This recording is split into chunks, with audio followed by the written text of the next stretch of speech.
حدیث نمبر 136 عن أبي هريرة رضي الله عنه أن رسول الله صلى الله عليه وآله وسلم قال والذي نفسي بيده لقد هممت أن آمر بحطب فيحطب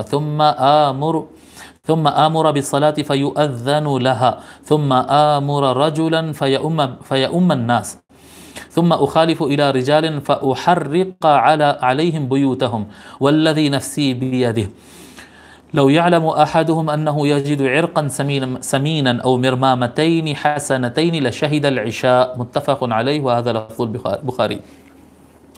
حضرت ابو ہریرہ رضی اللہ تعالیٰ روایت فرماتے ہیں کہ رسول اللہ صلی اللہ علیہ وآلہ وسلم نے ارشاد فرمایا، اس کی قسم جس کے قبضے میں میری جان ہے، جی اللہ کی قسم، لقد حممت ان آمر بحطب فیحطب، قریب تھا کہ میں ایسا ارادہ کر لوں، جی لقد حممت، قریب تھا کہ میں ایسا ارادہ کر لوں، ایسا میرا مائنڈ بن گیا تھا، ایسا قریب ہو گیا تھا کہ میں کچھ جلانے کی لکڑیاں منگواؤں۔ حطب کہتے ہیں نا،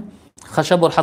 حطب میں فرق ہوتا ہے، خشب صرف لکڑی، حطب کہتے ہیں جلانے کی لکڑی، تو میں جلانے کی لکڑیاں منگاؤں، اس کے بعد میں نماز پڑھنے کا حکم دوں، نماز کا حکم دوں، ثم آمر بالصلاة فیؤذن لها،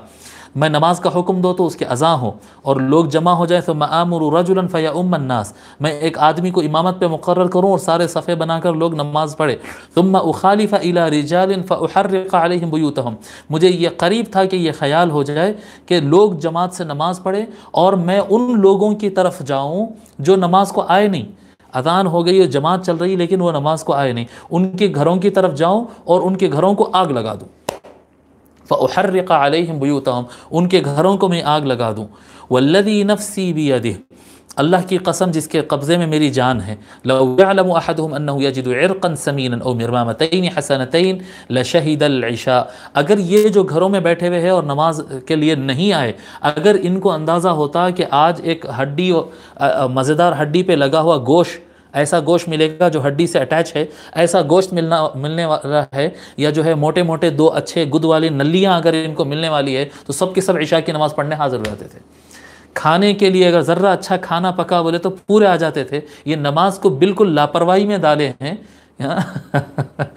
نماز کو بالکل لاپرواہی میں ڈال دیے ہیں اور نماز کو اتنا ایزی سمجھ رہے ہیں، تو حضور صلی اللہ علیہ وآلہ وسلم اتنا سخت ناراض ہوئے کہ فرمائے کہ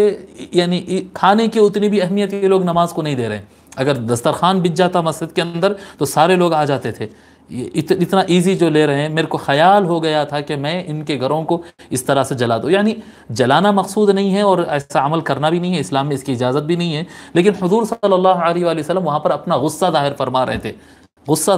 تھے، کہ اگر ان کے ساتھ ایسا بھی کیا جائے تو بھی کم ہوگا، یعنی یہ نماز کو اتنا ایزی سمجھ رہے ہیں۔ اس حدیث کو امام بخاری